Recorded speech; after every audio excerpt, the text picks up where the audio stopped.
They were scrubbing the floor when I walked in. On their knees, little hands red and raw from bleach. Not a babysitter in sight, not even an adult in the house. Just the silence of the kitchen, the scent of chemicals, and my 8-year-old daughters, Ava and Elise, quietly wiping up someone else's mess as if it was the most normal thing in the world. That's what I came home to. Not a welcome back, mommy. Not the sound of cartoons or laughter. Just that slow, rhythmic scrubbing. The sound that has haunted me ever since. My name is Olivia Hartley. I'm 36 years old, a trauma recovery counselor by profession, and a mother by choice. Ava and Elise were adopted. No secret about it. They came into my life when they were 2 years old, tiny, withdrawn, both born with withdrawal symptoms from drugs their birth mother used. Left at the hospital, no family, no name, no one coming back. Except me. I met them on a rainy Thursday. I remember because I was supposed to be heading to a speaking event across town and canceled last minute. My friend asked if I could stop by a group foster home. Just for an hour, she said. They don't talk much to anyone, but they talk to me. Not in words, no. Ava reached out and took my hand. Elise followed, clutching the hem of my coat like she was afraid the world might take me away too. I didn't go to the conference. I stayed. And 2 years later, I became their legal mother. When I married Ben Hartley, a corporate lawyer with sharp suits and a sharper mind. He embraced them fully. He never once said your daughters, only our girls. We bought a house, moved to the suburbs, did what families do. We built something that looked perfect from the outside. But I should have looked closer. Because while Ben was loving and present, his family, the Hartleys, had a different kind of warmth. The selective kind. The kind that smiled politely when you walked in the room, but kept the real affection locked away for bloodline only. Ben's mother, Margaret, called my daughters the girls. Never Ava and Elise. Never her granddaughters. Just the girls. At first I ignored it. I told myself she was old-fashioned formal, a bit guarded. I didn't want to be that woman, the one always reading into things. The one who saw insults where there were none. But it wasn't just her tone. It was the absence. No birthday calls. No little surprises. No photo frames with my daughters in her hallway. Only pictures of Sophie, her biological granddaughter, Ben's niece, lined the shelves. Smiling, framed in gold. And then came that Friday afternoon. I was supposed to be at a conference out of state, but the keynote got canceled. I took the earliest flight home, wanting to surprise my girls. Maybe take them for ice cream. What I found instead was a kitchen soaked in silence. The windows were cracked open, the breeze carried in the faint sounds of traffic. But inside it was too quiet. Then I heard it, a soft scrape. Then another, the rhythm of work, not play. I turned the corner and there they were, 2 little girls, matching ponytails, tiny knees pressed against cold tile. Ava didn't even look up. Elise glanced at me once, then back down, like she'd done something wrong and wasn't sure if I was angry or sad. I dropped my bag, rushed forward. "Where's Margaret?" I asked, crouching beside them. "She took Sophie to the amusement park," Ava said quietly. I looked around. No note, no dinner prepared. Nothing to show an adult had been there for hours. "And she left you here to clean Elise." Nodded, then added softly. "She said we're not really her grandkids. That we need to earn our keep." I didn't yell. I didn't cry. I just sat there on that cold floor with my daughters and the sponge between us. That's the moment something in me shifted. Snapped maybe, because I realized this wasn't just favoritism. This was something else. Something cruel, quiet, and calculated. And I was done pretending it didn't exist. I took the sponge from Elise's hand. Her skin was wrinkled and pink from the cleaner. I noticed then there were no gloves, not even a towel to kneel on. Just a hard floor and 2 little girls doing what they were told even if it wasn't right. "She said it was our fault," Ava whispered. "We spilled the juice, so we had to clean it before she got back." "How long have you been doing this?" I asked. My voice came out soft, but every syllable burned on the way out. "A while," Elise said. "Sometimes she has us clean the bathroom too. Or fold laundry, when Sophie's not around. That was the part that did it. Not the cleaning, not even the silence, but the fact that it had happened before and I hadn't known. I helped them wash their hands, dried them off with the good towel, the thick one Margaret used only for guests. Then I made grilled cheese sandwiches and poured them each a glass of milk, not because they were hungry, but because it gave them back something, normalcy, safety. And I sat at the table with them. I didn't ask more questions. I didn't need to. I already knew. When Margaret came back 3 hours later, cheeks pink from the sun, holding a giant stuffed unicorn for Sophie, I met her at the door. She didn't even look surprised to see me. "Oh, you're back early," she said, stepping inside like she owned the place. We had a blast. Sophie was so well behaved. She tried to hand me a plastic bag with leftover cotton candy. I didn't take it. "Where were Ava and Elise while you were gone?" I asked. She blinked, smiled that smile I'd grown to hate. They were fine. I told them to clean up the spill and wait for me. I was only gone a couple of hours. I said nothing, just looked at her. And for the first time, I think she realized something was wrong. "They need discipline, Olivia. You coddle them too much. They'll grow up thinking the world owes them something." "No," I said quietly. "They'll grow up knowing their worth. And they'll never again be treated like they're second class in their own home." She scoffed, said something about me being too sensitive. But I wasn't listening. I was already writing the script in my mind. The plan to protect my girls, not just today, but permanently. The kind of plan that doesn't make noise, that doesn't shout in doorways or throw things across rooms. It's the kind that uses silence like a scalpel. The kind that rewrites the rules of family. That night after the girls were asleep, I told Ben everything, word for word. His face didn't change much, but I saw his hands clench. His voice was calm when he spoke. "She's done. She doesn't come back here, not ever again." We were on the same page, but I wasn't finished. Because it wasn't just about Margaret. It was about every time someone looked at my daughters and saw less. It was about setting fire to that idea. Not with rage, but with certainty. They were mine, and this would never happen again. I remember the first night like it happened last week. It was raining, the kind of rain that turns the air heavy and makes every room feel a little smaller. Ben had lit candles around the house to make it cozy, but all I could think about was whether the girls would feel safe. That was my only goal, not perfection, just safety. Ava and Elise were still so small, fragile in ways that went beyond size. They clung to their duffel bags like they were treasure chests, even though they contained little more than hand-me-down clothes and a few plastic dolls with missing limbs. I carried Ava inside.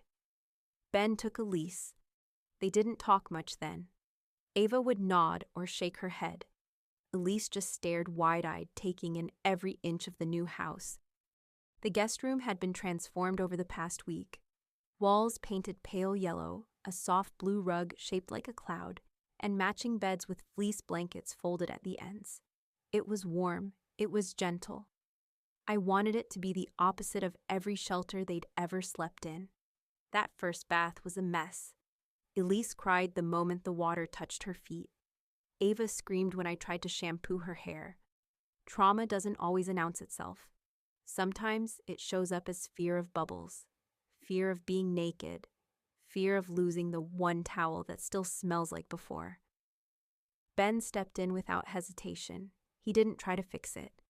He just knelt by the tub, dipped a washcloth in warm water, and gently pressed it to Ava's arm. "You're safe," he said. "You can breathe now." He wrapped them in towels, green ones oversized and soft, and carried them to the couch, one in each arm, like they were weightless. That's the image I go back to when things get hard. Ben in the middle of our couch, cradling two little girls, who had no reason to trust him, whispering the sentence that sealed our fate. "Your kids are my kids now." I believed him. And for a long time, he proved it true.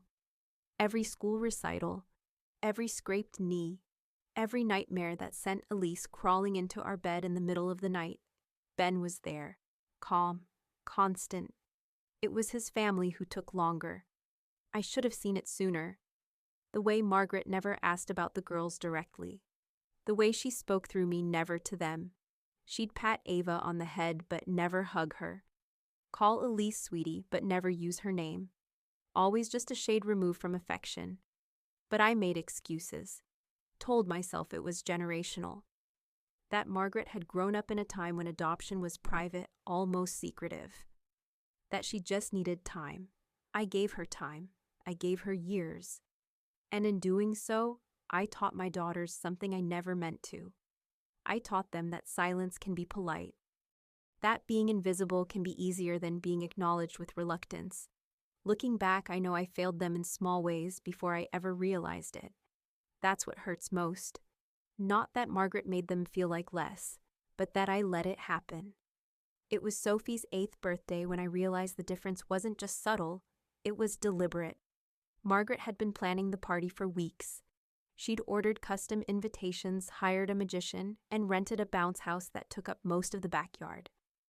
There were hand-painted signs that said Sophie's Magical Day and cupcakes shaped like unicorns. Ava and Elise were excited. They picked out their nicest dresses. Elise wore yellow with tiny daisies. Ava chose a soft purple one with lace trim. They even made a birthday card for Sophie, complete with glitter glue and a hand-drawn rainbow. I helped them sign their names. Their handwriting was still uneven, a little shaky, but they were proud, beaming. At the party, everything looked perfect. Until it didn't. Margaret greeted Sophie with hugs and kisses, handed her a glittering tiara, and posed with her in front of the cake, a towering 3-tiered masterpiece covered in gold stars and edible flowers. She handed Sophie the first slice, then her parents, then Ben, then a few close friends. Then came the cousins, then the neighbors, and then finally she turned to Ava and Elise. "Oh," she said as if surprised they were still standing there. "Let me see if there's anything left." She didn't mean it to sting, or maybe she did. She walked back to the kitchen and returned with 2 paper plates. On each one was a slice, smaller than the rest, made up of crumbs and frostings scraped from the edges. "There we go," she smiled, handing them over. "Can't let good cake go to waste." Elise looked down at her plate. Ava didn't move. They didn't say a word. They just walked to the corner of the patio and sat down, legs folded under their dresses, holding those flimsy paper plates like they were fragile. I watched it all unfold, and I did what I've regretted ever since. I stayed quiet. I told myself it wasn't the time, that confronting Margaret in the middle of a party would only embarrass the girls further. That maybe it was a misunderstanding. But it wasn't. Because 10 minutes later, I overheard Margaret whispering to one of her friends near the drink table. "They're not even really her grandkids," she said. "Olivia adopted them before Ben. It's complicated. You know how these things are." That sentence was her truth. And mine was this: my daughters were being treated like leftovers, in cake and in love. When the party ended and we got home, Ava asked me something that stopped me cold. "Are we Hartleys too, Mommy? Or just kind of Hartleys?" I knelt in front of her, held both their hands in mine. "You are mine. You are loved. And no last name in the world changes that." It wasn't enough, not really, but it was all I had in that moment. Later that night, I found their birthday card to Sophie in the trash can, glitter still clinging to the edges, rainbow smudged from where the juice had spilled. They never said a word about it. And that more than anything broke my heart, because silence in children isn't peace, it's surrender. And I promised myself I would never let them surrender again. Family dinners with the Hartleys always had a rhythm. Appetizers at 6, main course by 6:30, coffee served on the patio with a side of polite conversation and subtle judgment. Sophie always got the seat closest to Margaret, right-hand side next to the silverware drawer. It was the spot reserved for the girls of the family, as Margaret liked to say. Ava and Elise sat across the table. Every time. It wasn't assigned, not officially. But habits form fast when you're trying not to make waves. My girls learned early on that comfort sometimes means silence, and placement at the table says more than anyone realizes. Margaret never called them by name when we arrived. "Ah, here come Olivia and her girls," she'd say. But when Sophie ran through the door, arms outstretched and cheeks rosy, Margaret's face lit up. "There she is, my Hartley girl." Every time she said it, I felt something hollow inside me, something small but sharp. It wasn't just the words, it was the tone, the ownership. Sophie belonged. Ava and Elise visited. It wasn't only Margaret. The language seeped into others too. Ben's sister once introduced Sophie at a church gathering as the next generation of Hartleys. She nodded at Ava and Elise with a soft smile, then added, "And these sweet little ones are Olivia's." I corrected her. Kindly, firmly. "They're Ben's too. And ours." She blinked, laughed it off, of course. "I just meant, well, you know what I meant." I did. So did Ava. She was old enough to understand when she was being included out of politeness, rather than pride. Elise stopped bringing her drawings to show the family. "Why not?" I asked one evening after dinner. "They don't hang them on the fridge," she said. "Only Sophie's." And she was right. Margaret's refrigerator was a gallery of Sophie's finger paintings, spelling tests, and glittery construction paper crafts. Not one item from Ava or Elise. Not one. I tried to bring it up once, casually. "The girls made a beautiful winter tree in school. I'll bring it next time." Margaret gave a non-committal nod. "Of course, dear. We'll make room." We never did. One afternoon, while helping tidy the living room after another one of Margaret's holiday brunches, the housekeeper, Angela, said something that stopped me mid-swipe. "I shouldn't repeat this," she said, eyes darting to the hallway, but Mrs. Hartley told me once the girls should feel grateful, that not everyone would take in children like that she's doing her part by letting them come around. She meant well by telling me. Maybe she thought I already knew. I thanked her, then stood there holding a folded tablecloth in my hands like it might unravel everything. That night I watched Ava sleep, her thumb curled under her chin. Elise mumbled something in her dreams, then turned over seeking warmth. I lay awake for hours. It's strange. When you love someone, you start expecting others to follow your lead. You think love will be contagious, that what feels obvious to you, "These are my daughters, my whole heart," will be obvious to everyone else. But love doesn't always translate. Sometimes people see only what they want to see. And Margaret had made up her mind long ago. There were nights I wondered if I was imagining it. Maybe I was too sensitive. Maybe my work, spending hours each week counseling survivors of emotional abuse, had made me see ghosts where there were only shadows. Ben didn't notice most of it. He was busy, often traveling for client meetings or caught in calls during family dinners. He loved the girls that I never doubted. But love doesn't always mean awareness. One evening after a particularly strained brunch with the Hartleys, I asked him outright, "Do you think your mother treats Ava and Elise differently than she treats Sophie?" He paused, sipped his wine. "I think she's old-fashioned," he said carefully. "But she's coming around. She means well." It wasn't the answer I needed. Still, I nodded. I smiled. I let it go. That's the thing about doubt. It eats at you quietly. Not in shouts, but in whispers. It makes you question your instincts even when your gut is screaming. Was I reading too much into a missed invitation? Was I making assumptions because of my own past? Had I internalized so much secondhand pain from my clients that I couldn't separate their wounds from my reality? It was easy to justify the small things. Ava not being in the family photo on Margaret's mantle. Maybe we just didn't have a good shot. Elise not being asked to help bake cookies. Maybe she didn't look interested. It was always maybe, until it wasn't. There's an old linen closet in our upstairs hallway. It creaks when opened. The girls think it sounds like a ship door. That's where I keep extra towels, seasonal bedding, and a box marked cleaning supplies. After the floor scrubbing incident, I found myself staring at that box more often than I cared to admit. There was a particular cloth inside, a green microfiber towel frayed at the corners with a faint grape juice stain that never fully washed out. The same one Elise had used on the kitchen floor.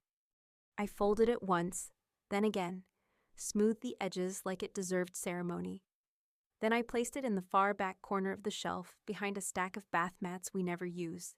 It should have stayed there, forgotten, but it didn't. I started seeing it in my sleep. Not just the cloth, but the posture of the girls, their silence, their obedience, the way they'd scrubbed like it was something they owed. One night I dreamed Elise handed me the cloth, but when I reached for it, it turned to paper. A list of things they'd been told not to mention, a list of ways to stay invisible. I woke up in a sweat. That morning I sat at the edge of their beds and watched them get ready for school. Ava struggled with her shoelaces.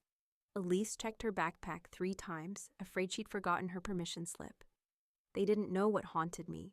They just wanted toast. So I got up, made breakfast, packed their lunches. And as I stood at the sink afterward, rinsing out the peanut butter knife, I said to myself, quietly, firmly, maybe you are being too sensitive, but maybe that's exactly what they need you to be. It wasn't about proving anything anymore. It was about seeing clearly. And I was finally beginning to. It wasn't supposed to be anything more than a change of plans. The keynote at the trauma conference was canceled last minute. I'd already packed up my notes, said goodbye to colleagues, and called a car to the airport. The thought of going home early felt like a small gift, a quiet chance to surprise the girls with pizza and maybe a backyard movie night. The sun was still high when I reached our neighborhood. That late spring light, the kind that angles through trees and paints the sidewalks gold, always made me feel grounded, safe. I parked in the driveway. No movement inside, just the faint outline of curtains shifting in the breeze from an upstairs window. I opened the door and stepped inside. It took less than 3 seconds for something to feel wrong. Not just quiet, hollow. The kind of silence that feels forced, heavy, like sound had been drained from the air. There was no television on, no music, no laughter, no footsteps, only a smell. A thick chemical tang hanging low in the house. Bleach. I set my bag down carefully. Slipped off my shoes. The hardwood felt slightly damp underfoot. My stomach turned. I walked toward the kitchen, and then I heard it. A slow, repetitive motion. Not chaotic, not playful, just methodical, like someone doing a task they didn't want to do but had learned not to question. When I turned the corner, I stopped breathing. Elise was on her knees, barefoot, scrubbing the tile with a stained green rag. Her dress, white with sunflowers, was bunched at her hips, hems soaked in cleaner. Her fingers were bright red. Ava stood nearby, head bowed, holding a dry towel in one hand, trembling just enough that I could see it from the doorway. Neither of them noticed me at first. I stood frozen. My brain refused to connect the images. My children, kneeling on a hard floor in a quiet kitchen, wiping up what looked like dried grape juice with their bare hands. Then Elise turned. She saw me. Her lips parted, but no sound came out. Ava looked up, and the look on her face, it wasn't shame. It wasn't fear. It was something worse. Resignation. That moment cracked something inside me. Not loudly, not violently, just a silent, irreparable shift. I walked forward slow, like one wrong move would scare them off. Like I was approaching a wounded animal. Elise, I said softly, kneeling beside her. Why are you doing this? She looked at the rag in her hand, as if she wasn't sure anymore. We spilled the juice, she whispered. Grandma said we had to clean it before she got back, so we wouldn't embarrass her. My eyes darted to the counter. No note, no adult belongings. Just 2 small plastic cups in the sink and a purple stain smeared in a wide arc across the floor. And where is Grandma now? I asked, though I already knew. Sophie wanted to go to the amusement park, Ava said. Her voice was flat, distant. She said we should stay and be useful. My hand shook as I reached for the rag. I took it gently from Elise's grip and folded it in half. The smell burned in my throat. I looked at their hands, their knees, their faces. Then I looked at myself, reflected faintly in the glass of the microwave door. I didn't recognize that version of me, the one who had let this happen under her roof, the one who had dismissed the signs, This wasn't just about a mess. This was about being made to feel like one. I took both of them by the hands and stood. "Come with me," I said. "We're done here." And I meant it. I didn't raise my voice. I didn't throw things or demand explanations. There was no dramatic monologue, no righteous fury. Just a quiet stillness settling over my bones like dust. Sometimes the loudest thing you can do is stay calm. I led Ava and Elise upstairs. They left wet footprints on each step. I saw them but said nothing. I ran warm water in the tub and let them soak. I added a few drops of lavender oil, something soft, something kind. I washed their hair myself just like I used to when they were little and didn't trust the shower. Elise leaned into my chest. Ava kept her eyes on the tiled wall, blinking slowly. Neither of them spoke. After the bath, I helped them into pajamas. Not the old ones, their favorite sets fresh from the dryer. Elise chose the set with flying foxes.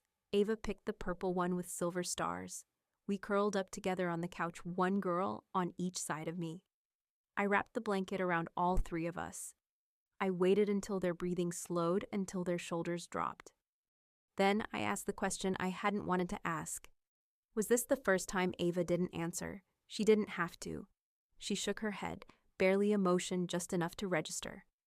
It was like a pin pulled from a grenade. Small, silent. But everything around me began to shift. "How long has this been happening?" I asked, keeping my voice steady.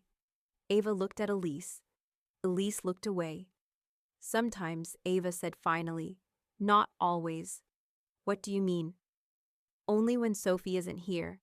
Grandma says we make too much noise, that we need to be helpful if we're going to stay. Stay." As if they were guests. Temporary, conditional. Not my children. Not her granddaughters. I closed my eyes, took a deep breath through my nose. The lavender still clung to their skin, masking the scent of bleach that had soaked into my memory. I didn't speak for a long time, and neither did they, because silence had become a language between us, one they'd been forced to learn far too young. But I wasn't going to speak that language anymore. I opened my eyes. "I'm sorry," I said. Ava looked confused. "Why are you sorry?" "Because I didn't see it sooner. Because I didn't stop it before today." Elise pressed her forehead to my side. "You did now. That's when I cried. Not the kind of crying you see in movies with gasps and sobs. Just a slow leak of salt down my cheeks, warm and quiet, like everything I'd held in finally found its way out. I kissed their foreheads, one then the other. And I made a promise, not out loud, not then, but deep in the part of me that had once believed love alone was enough. I would not ask them to make room for people who couldn't see them. I would not stay silent in the name of peace. And I would never again confuse politeness with protection. That night, I tucked them in. I sat outside their door until I was sure they were asleep. And then I stood up, went downstairs, and pulled that green cloth out of the trash. I held it in my hand for a long time. Then I folded it once, twice, and placed it inside the top drawer of my desk. A reminder, not of the stain, but of what would never be allowed to happen again. After the girls fell asleep, I sat at the dining room table in the dark. The only light came from the stove clock glowing a soft blue. 10:26. I didn't want to call him. Not because I didn't think he would care, but because part of me was afraid he might not be surprised. I stared at the phone for a long time, ran my thumb across the screen, opened and closed the contact list like some kind of nervous ritual. Then I hit call. He picked up on the second ring. "Liv?" His voice was low, tired. Background noise told me he was still at the hotel, probably reviewing case files or reading briefs. "Are you alone?" I asked. "Yeah. What's going on? Is something wrong with the girls?" That was the hardest part. Having to explain that something was wrong, and that it had been for longer than I'd let myself admit. I took a breath and started from the beginning. Not just the kitchen floor. Not just today. All of it. The birthday cake. The subtle comments. The lack of hugs, the lack of names, the way Margaret treated Ava and Elise like shadows, present but not really seen. I told him about the cleaning, the bleach, the towel, the look on Ava's face, and then I stopped talking. There was silence on the other end. For a moment, I thought maybe the call had dropped. "Ben," I said. Still no answer. Then finally he spoke. She left them alone. His voice was strange, not loud, not shaky, just tight. "Yes," I said, "to take Sophie to the amusement park." He let out a breath long and slow. Jesus Christ. Another pause. Then, "I want her out of the house. Permanently. She's not here now," I said. "She came by earlier, picked up Sophie, and left them with a mop." He didn't laugh. He didn't try to smooth it over. "Liv," he said, "I swear to you this won't happen again." His tone had changed. Before, when we talked about Margaret, he'd always been the peacemaker, the bridge between two shores that didn't want to meet. But not now. Now there was steel in his voice. "What do you want me to do?" he asked. I was surprised by the question, not because it was wrong, but because it was the first time he didn't try to solve it for me. He was asking, not assuming. "Come home early," I said. "Be here when I tell her she's not welcome anymore." He didn't hesitate. "I'll move my flights. I can be home by Sunday morning." "Good," I said. We didn't say much after that, but before he hung up, he added something I'll never forget. "She's my mother, Liv, but they're my daughters." And in that moment, I knew he meant it. For the first time since we got married, I didn't feel like I was defending our family alone. We were on the same side. And now it was time to take a stand. Margaret came back around 6:30 the next morning. I heard the crunch of her tires on the gravel before I saw her car. It was still dark out. She hadn't expected me to be awake, but I was. I was sitting at the kitchen table, a cup of tea untouched in front of me. The rag, the same green cloth from the day before, sat neatly folded beside the mug. Like an exhibit. Like evidence. The front door opened without knocking. "Olivia," she called. Just dropping off Sophie's backpack. She left it in the trunk. I didn't answer. I waited. She stepped into the kitchen and stopped short when she saw me. "You're up early," she said, trying to sound casual. I was just, "Sit down." My voice was calm, cold. She hesitated, then pulled out the chair across from me and sat down. I could see her scanning my face, trying to read how much I knew, how much I planned to say. I didn't make her wait long. "You left Ava and Elise alone yesterday. You gave them a rag and bleach and told them to scrub the kitchen floor while you took Sophie to the amusement park." She blinked once, smoothed her skirt. They spilled juice. I didn't want the stain to set. "You left them.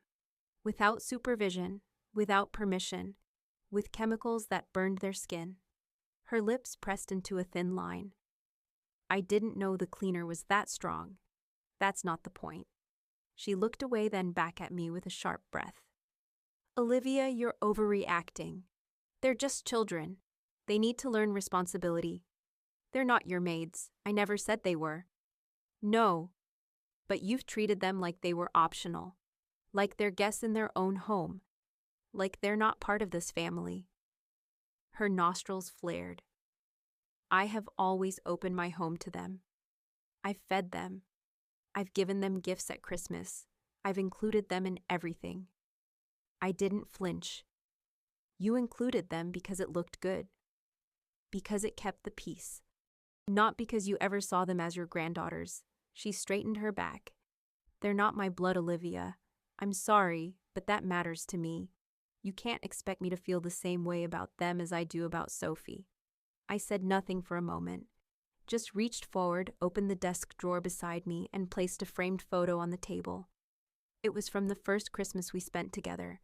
Ava and Elise in matching pajamas covered in cookie dough. Ben on the couch laughing with them. Margaret in the background, arms crossed. "I've looked at this photo 100 times," I said, "and now I know why it's always made me uneasy." She stared at it. Then I placed the green rag beside it. Not dramatically, just enough for her to make the connection. "You crossed a line, Margaret. Not yesterday. Not when you gave them the rag. You crossed it years ago, when you decided they weren't really family." She opened her mouth. But I raised my hand and for once, she stopped. "You're not welcome here anymore," I said. "Not until you can treat all of my daughters with the same love and respect. Not until you can apologize, not to me, but to them." Margaret's face turned stony. "You're making a mistake. This will divide the family. No, you already did that." And with that, I stood. She sat frozen for a beat. Then she grabbed her purse and walked out without another word. The door clicked shut. I didn't cry. I didn't shake. I just stood in the silence and listened to it settle around me like armor. It happened 2 days later. Margaret was gone. Ben had returned from his trip, and the air in the house felt strangely clean, like something toxic had finally been exhaled. We hadn't told Sophie much. She was only 8 after all. We didn't want to pit her against her grandmother or make her carry weight that wasn't hers. All she knew was that Margaret wasn't coming around for a while, and that she'd be spending the weekend at our house for a sleepover with the girls. The first night, the girls built a fort out of couch cushions.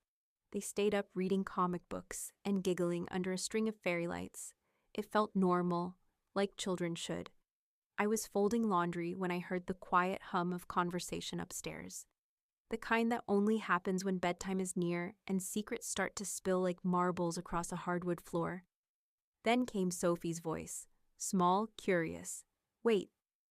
You guys think we're sisters?" Ava answered. "Yeah, why wouldn't we?" There was a pause.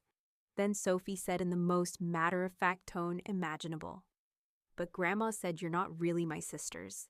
She said you're just Olivia's kids." Silence. Not the comfortable kind. The heavy kind. The kind that follows a slap. I dropped the shirt in my hands.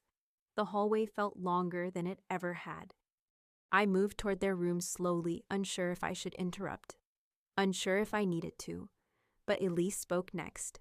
She said that Sophie replied, "Yeah, at her house, last week. She said you don't have Hartley blood, so you're not real sisters. But it's okay, 'cause you're nice anyway." Nice. Like that made it better. I stepped into the doorway. All 3 girls turned to look at me. Ava's eyes were glassy. Elise stared at the floor. And Sophie, sweet, oblivious Sophie, smiled like she'd just shared a fun piece of trivia. I knelt down beside them. "Sophie," I said gently, "thank you for being honest. You didn't do anything wrong." She nodded, still unsure. But I continued what your grandma said. That was wrong. Ava and Elise are your sisters, whether someone shares your blood or not. Do you understand? Sophie frowned. But Grandma said. I shook my head. Sometimes grown-ups say things that aren't kind. Even people we love. That doesn't make it true. She nodded again, more slowly this time. Elise crawled into my lap. Ava leaned against my shoulder. I wrapped my arms around both of them. And I felt it, the shift, the moment when innocence cracks, not with trauma, but with truth. It wasn't Sophie's fault. She was repeating what she'd been taught. She didn't know better, but Margaret did. And now so did Ben. He was standing in the hallway. He'd heard it all. He didn't say a word, just looked at me. I nodded. And he turned around and walked back downstairs, quiet, focused. I heard him open the drawer in his office, the one where he kept documents, records, and family legal papers. We never spoke about what he did next, not in front of the kids. But that night, Margaret received a formal letter. It was simple, legal, final. A clear statement that any future contact with our daughters would be subject to boundaries, approval, and conditions. Not out of spite, out of necessity. Because sometimes to protect your children, you don't fight fire with fire. You draw a line in stone. Ben got home earlier than expected. He walked through the door, late Saturday afternoon, suitcase in one hand. His tie loosened, but still nodded. I hadn't even called to ask when his flight would land. He didn't text. He just came. And that more than anything told me what kind of man I had married. The girls were upstairs with Sophie building a paper city out of cereal boxes. Their laughter floated through the house like music I hadn't heard in years. Ben and I stood in the kitchen. He didn't ask what I needed. He just nodded and said, "Let's do this now." Margaret had agreed to come by that evening. She thought it was to clear the air, as she put it. Her tone over the phone had been condescending, a woman expecting apologies for imagined offenses. When she arrived, she brought a pie, strawberry rhubarb, store-bought. She placed it on the counter without looking at us directly. "Benjamin," she said, smiling too tightly. "Olivia." She reached to hug him. He stepped back. Her hand froze in mid-air. The shift in power wasn't loud. It wasn't dramatic. It was in the way Ben stood straighter, in the way I didn't move to ease the tension.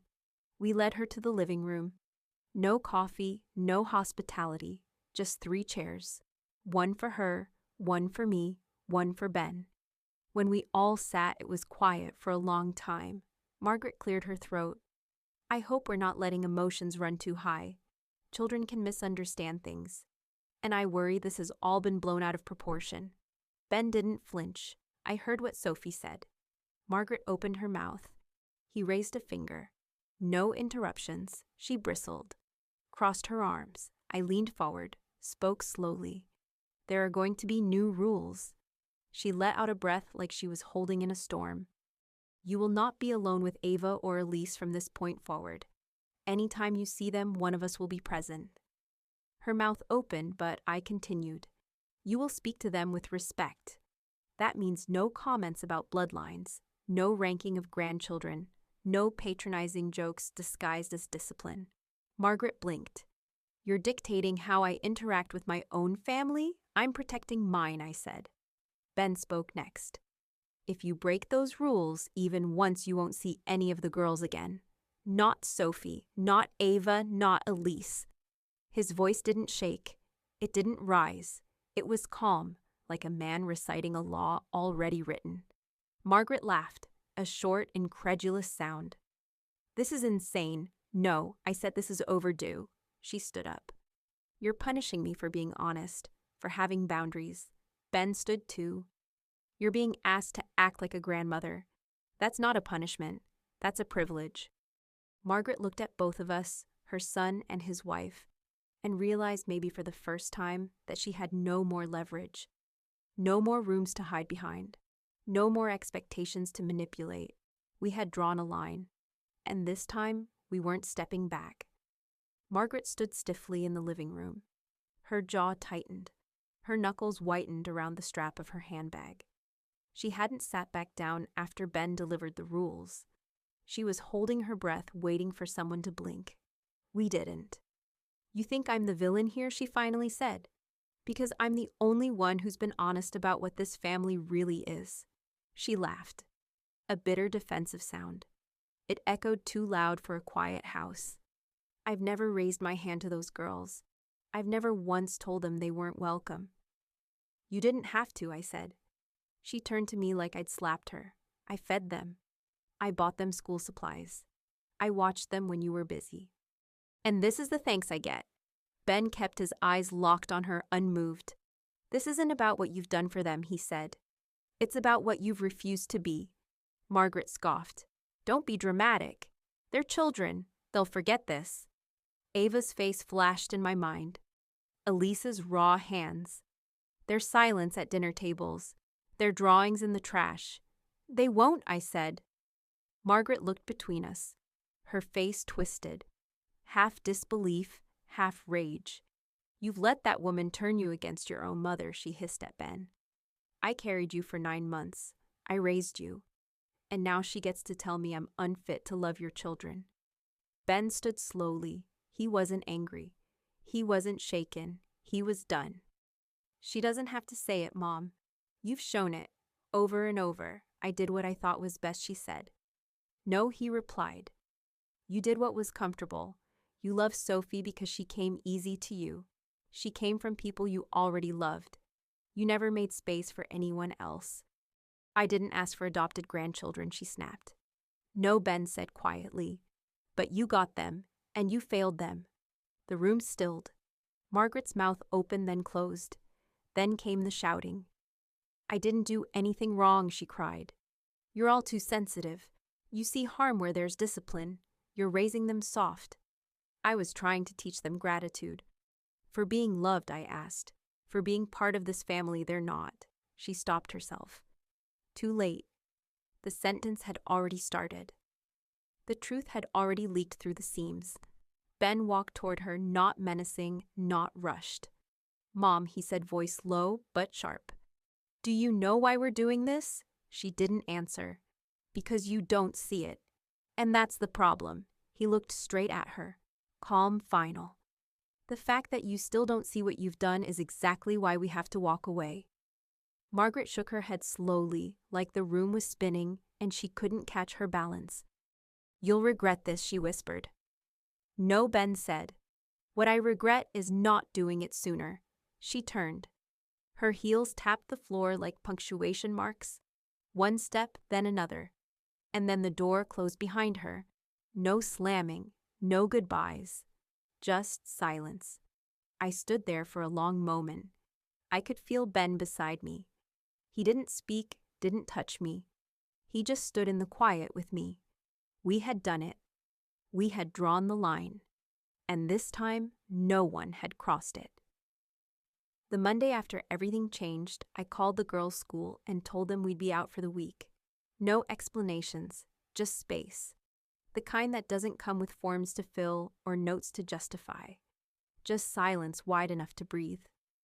I took Ava and Elise to a therapist I trusted, Dr. Mina Ray. She had gentle eyes and a velvet voice, the kind that children lean toward without realizing they're doing it. She didn't ask them to talk, not at first. She handed them crayons, paper, a soft corner of her office where they could draw and build and speak in colors. I sat outside during the sessions, fingers laced around a cup of herbal tea I never drank. I watched the clouds move, watched time return to its regular speed. At home, we started a new ritual. Every night after dinner, the three of us sat at the dining table, each of us with a notebook. Not for spelling words or homework, but for feelings. We called it the quiet pages. Ava wrote in soft slanted letters. Elise liked to draw first, then explain. Sometimes they shared. Sometimes they didn't. That was fine. The goal wasn't to fix them. It was to remind them they didn't need fixing, that their feelings were allowed, that silence wasn't punishment, that nothing about them made them less worthy of love. I wrote too, short sentences, honest ones. "I saw you today. You were brave. You made me laugh. You are mine. No fanfare, just presence." And then one evening, while folding towels in the hallway closet, I found the green rag again. Not by accident. I had placed it there weeks before behind the bath mats, thinking I'd never want to see it again. But healing is strange. Some objects stop hurting when you give them new meaning. I sat on the floor with it in my lap. It was still stained, still frayed. But in that moment, it didn't feel like a weapon anymore. It felt like memory. And memory doesn't have to hurt to be powerful. I folded it slowly, once, twice, then again, and carried it to my bedroom. In the back of my closet, I keep a cedar box. Inside are hospital bracelets. First drawings, locks of baby hair I was never there to cut.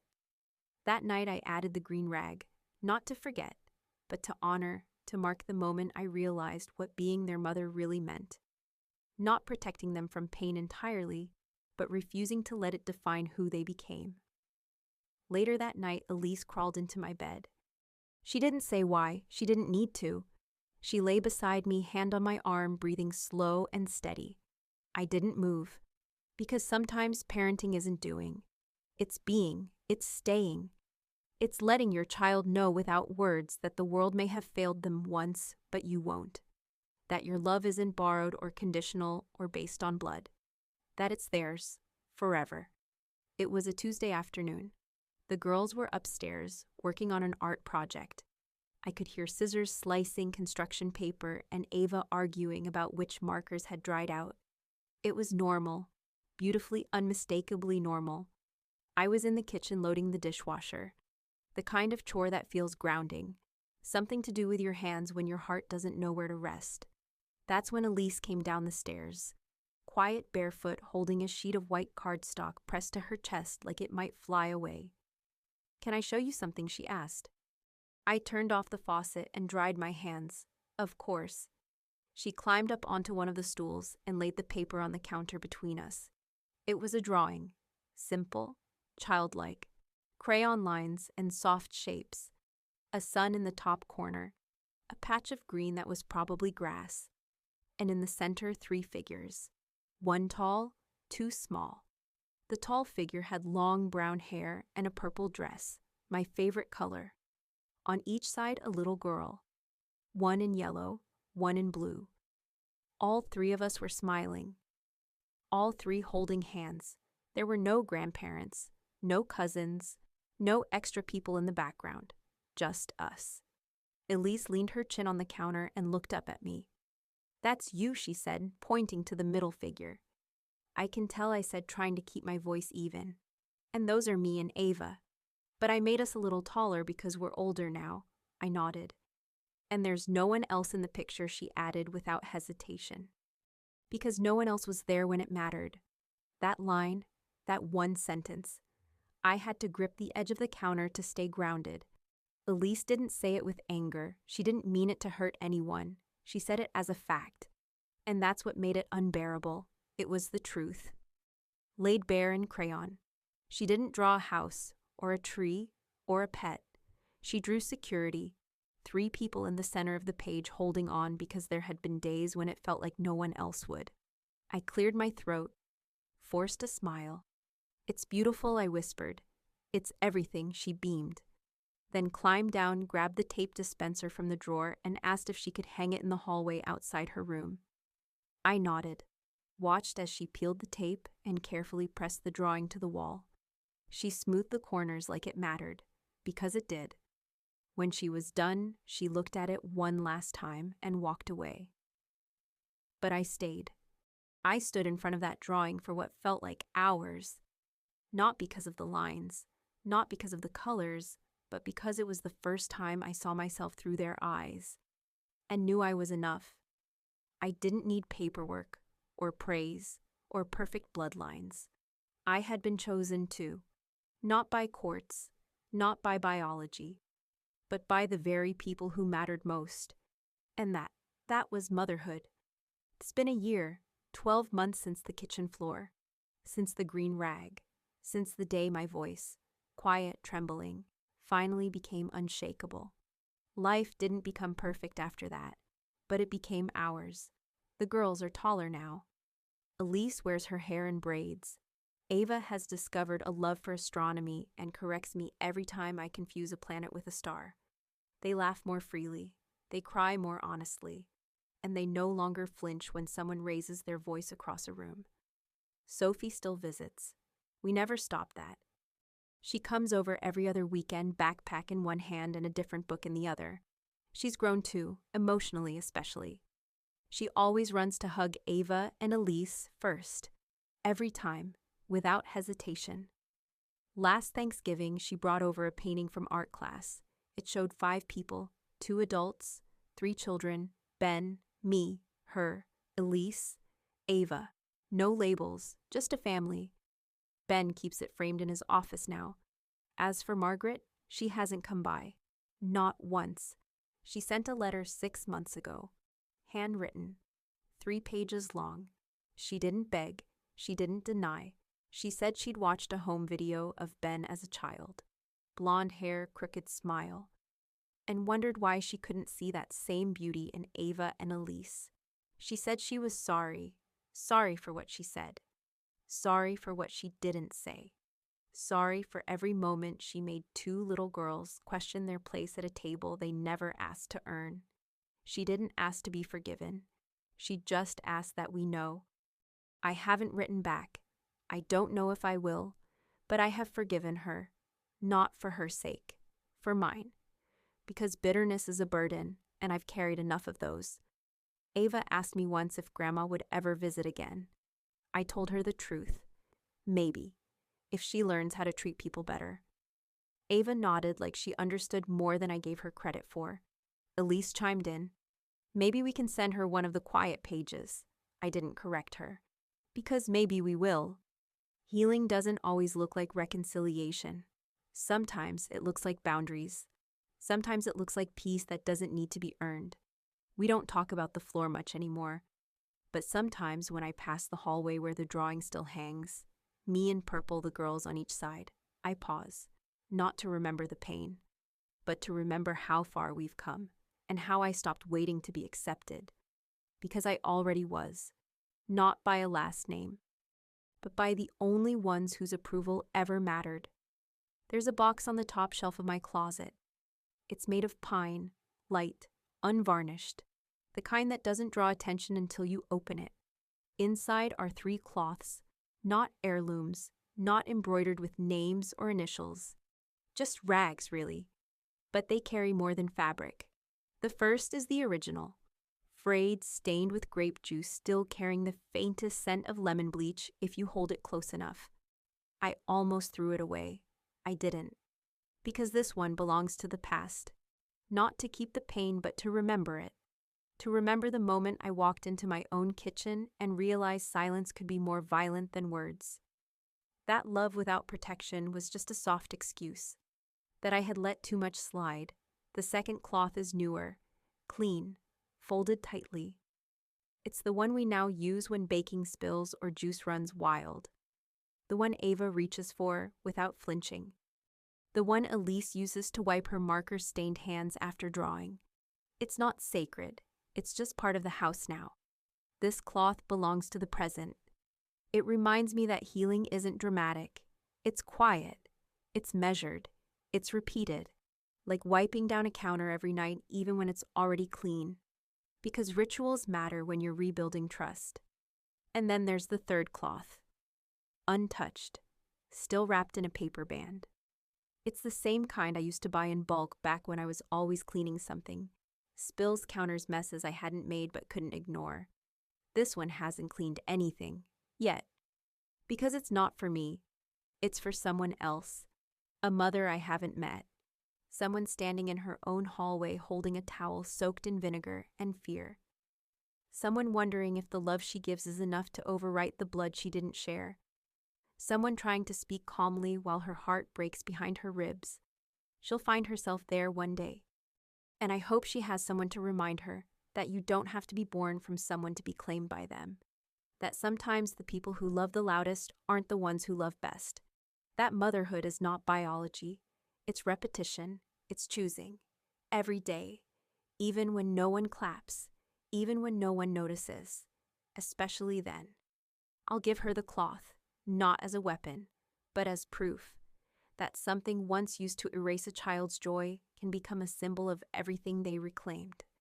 3 cloths, one for the past, one for the present, one for someone still fighting to believe she belongs in her own story.